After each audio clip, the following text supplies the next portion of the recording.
I'm Craig Kenneth, a relationship coach and a psychotherapist. Every relationship is different and every breakup is different. Work with me and you'll get professional help on your situation. And if you're in no contact focused on personal growth, my Knowledge Workbook series and Creative Healing course can help you make changes like you've never made before. Available now at AskCraig.net.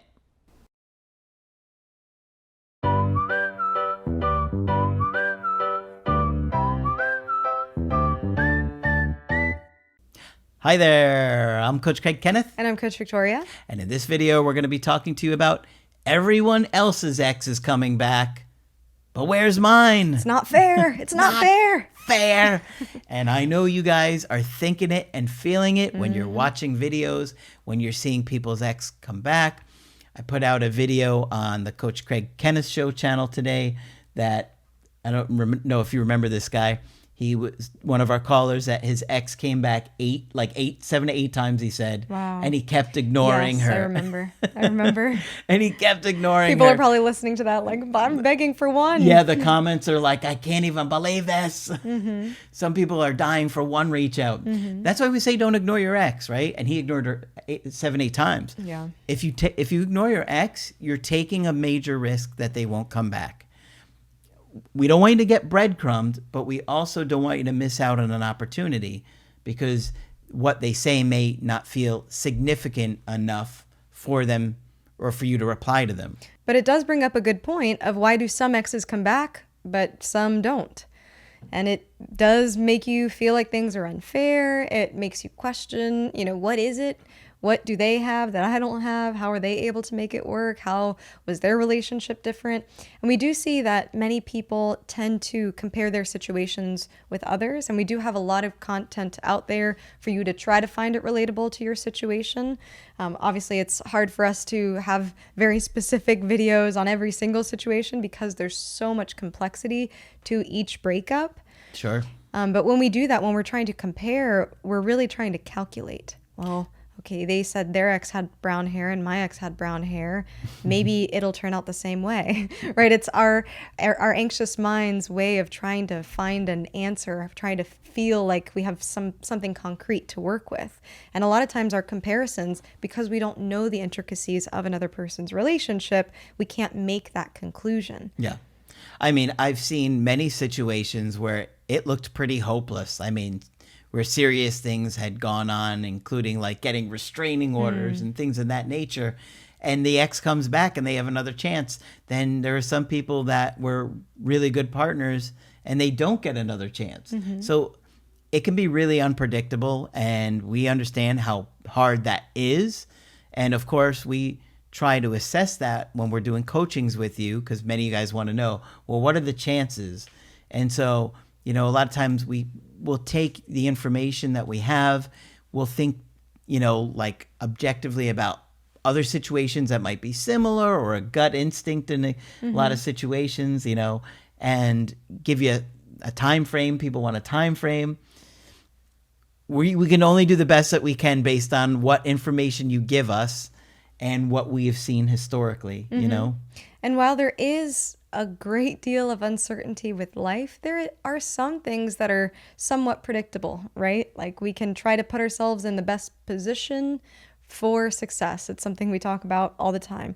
Yes, there's people who get sick out of nowhere and really have no reason to, but if we take care of ourselves, then we become more resilient, then we have better immune systems. So my point here is there are certain things that we can do that can put us in better positions, and we don't want to ignore that either. Absolutely. That's why we're always saying, do the work, do the work, do the work. Stop watching just no contact videos and actually do the work. Right.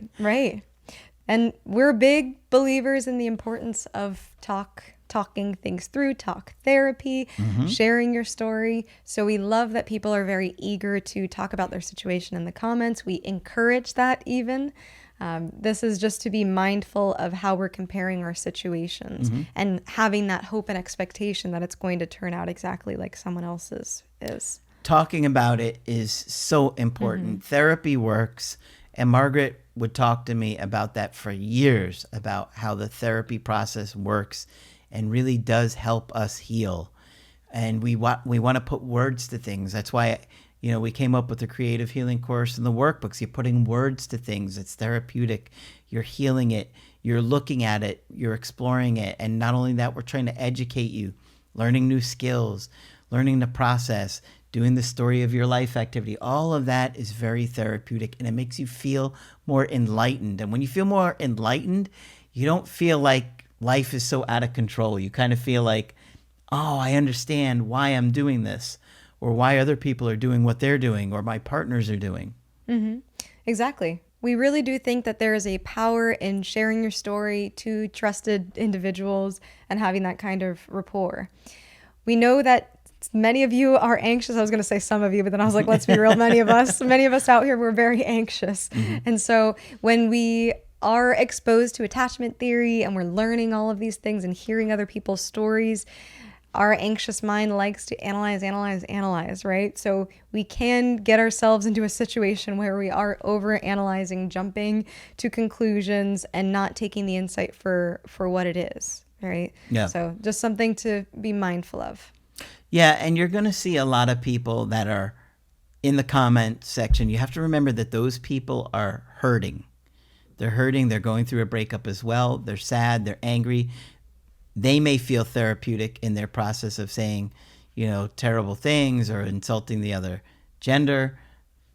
And you got to be careful of that, because if you get sucked into those feelings and thoughts, it can lead you to getting really angry and lashing out and not putting yourself in a good position to re-attract somebody that you say that you love and you care about. Mm-hmm. Yeah. So you really have to think about not only what you're sharing, but also what you're consuming. Mm-hmm. So we're realistically not going to know all the details about somebody else's situation. So it's hard to compare that. And sometimes we can see our own situation in one way for a very long time, and then we get a piece of insight that makes us change our way of thinking completely, and we realize, oh my God, I've been thinking about my breakup totally wrong. And the story that I've been sharing was one side of it, or was one part of it, but now I'm deepening my understanding of what's happened. And so sometimes we're comparing our situations to others. How did they get their ex back, and why is it working for them? Mm-hmm. But we're only seeing it from one side, and we don't see all the different perspectives. And maybe that's true for our situation too. Maybe we're thinking, why isn't my ex coming back? There's something missing here. And then later there's some insight that comes in that makes us understand our situation in a different way. Sometimes you remember something that you had forgotten. Mm-hmm. Sometimes years later, you're like, oh my gosh, I forgot about that time. Maybe something triggers it. Maybe somebody mentions it to you, and then you're like, I forgot all about that when they said that thing, and then, or maybe I said that and it really hurt their feelings. Could be a lot of different things. Mm-hmm. But a lot of times you don't see all the pieces of the puzzle because you're so caught up in your own sadness and depression that you're not really able to be empathetic and understand your partner. Mm-hmm. Right. So there are going to be a lot of factors to consider, and we're going to talk about some of these to your own situation, right? So factors of why your ex might not have come back, but other people's ex has come back. You have to consider, what has their mental health been like? Big. Are they struggling with trauma? Are they struggling with anxiety, depression? These things could be factors that are overlooked. And there's such major factors. Mm-hmm. You guys aren't experts in mental health, and nor should you have to be to turn around a relationship or understand people. But a little bit of understanding on how depression has a big impact on somebody and their ability to have enough energy to repair something, where they're like, I know if I'm going to try and repair this, it's going to take a lot of work, a lot of effort, and I don't have it in me to do that right now. Mm-hmm. And a lot of people feel like that. Yeah. So it's something to consider. Also, what kind of stressors do they have in their life? What's their family like? We talk a lot about on the channel family dynamics and how that can impact breakups and relationships. Yeah. You also have to consider for yourself, how emotionally attuned were you? Sometimes we feel like the breakup has come out of nowhere, and then later we realize, oh my gosh, I have an avoidant attachment style. That did not come out of nowhere. Yeah. I had been neglecting my partner for years, right? Yeah. Literally years they've been begging you to step up and give them what they needed. Maybe they wanted to get engaged or they wanted to get married, and you've been denying them for years, and you don't really understand. That has been painful for them for years. Painful. Yeah. It's hard to understand it when you're on the opposite end of it. Mm-hmm. You also have to consider, how did you show up for them? Were you able to maintain the attraction and connection and passion in your relationship? Sometimes we realize after the fact, man, I guess I stopped going on dates. I stopped doing those nice little gestures that kind of kept the excitement going. I became very predictable, very just okay with the monotony of life. Yeah. Right? So sometimes that can happen. That complacency can creep in. Yeah, and that's a big attraction killer. You always want to court your partner, and you always want to appreciate your partner and not take them for granted. If you take someone for granted and just assume they're always going to be there, you're going to wind up losing them. Right. You also want to consider, how secure were you? Did you let those insecurities kind of creep into the relationship and take control? And, those things can happen. And sometimes it takes some space, even for ourselves after the breakup, to realize, oh my gosh, I was so controlling about that thing, or I was way too worried about this thing. And looking back, I really just was afraid to lose them. Right? So sometimes that kind of a reflection can give you different insight too. You also want to consider about the relationship as a whole. Yeah. How serious was the relationship? Were the two of you on the same page? Right? What was the quality of your relationship? Could you be yourselves with each other? Was there trust? How much trust was there? Right. Right? And don't lie to yourselves. Okay?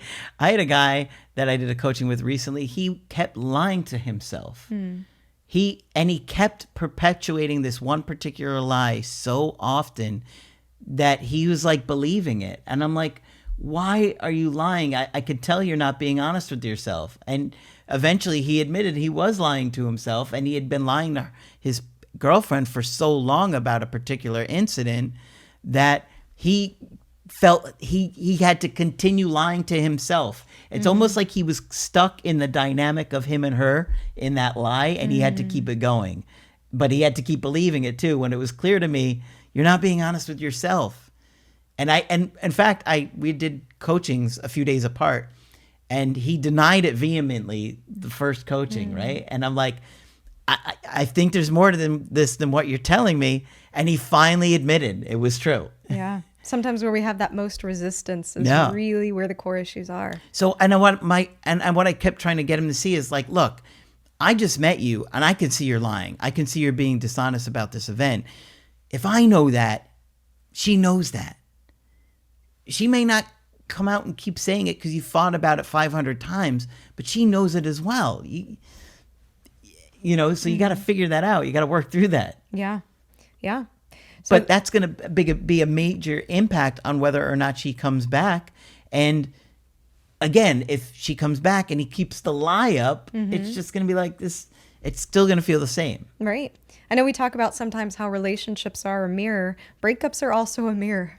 They really make you re-examine everything. And that's really part of the point we're trying to come across here, is there's a lot of complexity to your relationship, to your breakup. And while we want to avoid overthinking, jumping to conclusions, we do want you to think about what's really going on and ask some of those hard questions. So with your relationship, some other factors is thinking if there were deal breakers, what the relationship issues were, and how serious those issues were. So it can be really discouraging to see other people's situations that do look a lot more hopeless working out in the end for other people. It makes you question just a lot about life, the fairness of life. And it makes you wonder if you're looking at your situation the right way, or if there is something that you're missing. So we're hoping that in this process, you're able to trust the process. You're also able to build up that confidence to know how you're interpreting your breakup or relationship now. You can get to that place where you're positioning yourself in the best possible spot for success, whether that is with your ex, whether that is with someone new, but you're being self-reflective, you're being honest with yourself, you're asking yourself those tough questions, and you're being real. So you got to do the work. If you don't do the work, you're going to wind up making the same mistakes you did before. I'm telling you guys, I cannot even tell you how many people I have coached recently that got their ex back, didn't tell me, by the way. Didn't tell me. Okay, the number is like getting crazy. Honestly, I'm like, you didn't send me a success story. somebody that I asked recently said, I didn't want to jinx it. Oh, no. Guys, you're not going to jinx it, okay? You can only jinx it by not keeping up the work. We'll tell you that. Yeah, and they didn't do the work. I've had so many people get their ex back. I had no idea. Then they go through another breakup, and many of them didn't do the work. And now they're doing the work, and they're trying to get their ex back again. But don't wind up learning the hard way. Many of you you're gonna remember what I'm warning you. Just I see it time and time again. The people that stay committed to personal growth, even 9 months, say 9 months, put yourself on probation for 9 months after the breakup. You'll be far more likely to keep that relationship healthy than after you get them back and you kind of go back to those old patterns. Right. And that's really a huge point in this too, is you might see other people repairing their relationships, getting their ex back, but being able to maintain it, keep up those relationship skills, keep reflecting even throughout the relationship. So all things to consider and things that we encourage you to do. Yep. If you keep comparing your situation to everybody else's, it's going to keep you from focusing on how to improve your situation with your ex and what you need to do to improve your skills. You can't be focused on what everybody else is doing. You need to focus on what you are doing. You're wasting time and energy if you're sitting there feeling defeated because so-and-so's ex came back. How is that going to help you? How's that going to motivate you? How's that going to put you in the best position to turn things around? It's not. It's not. You're setting yourself up to fail by focusing on that. Focus on you. Focus on where you need to grow, how you need to grow, what you can do different, what you can do better. The Creative Healing course can help you do that. There are literally thousands of questions in there on personal growth. There are videos to show you new skills, show you how to be a better partner where you're more empathetic and understanding and learning to soothe your anxiety and learning to heal your attachment issues, which are the root of many of the problems in our relationship where we get caught up in that anxious avoidant trap. You know, but you got to work through these things instead of focusing on, well, they got their ex back and I didn't get mine back. I heard the video the other day and their ex came back and their situation was much worse than mine. Yeah, that may be true. But what are you doing to put yourself in the best position when your ex comes back? Right. Because exes come back all the time. And we try and help you to find the balance of moving on, but also preparing for them to come back. Because the skills are going to help you either way. Right? Right. That's what we're hoping for you. Okay, so hopefully this one's been helpful to you. And of course, if you want to get our help personally, you could do that on my website, askcraig.net. I do email coaching and I do Zoom calls. Coach Victoria is also available for Zoom coaching. I'm here whenever you'd like to chat. Just click on her name at the top of the website to schedule with her. But that's it for this video. I'm Coach Craig Kenneth. And I'm Coach Victoria. And we will talk with you soon.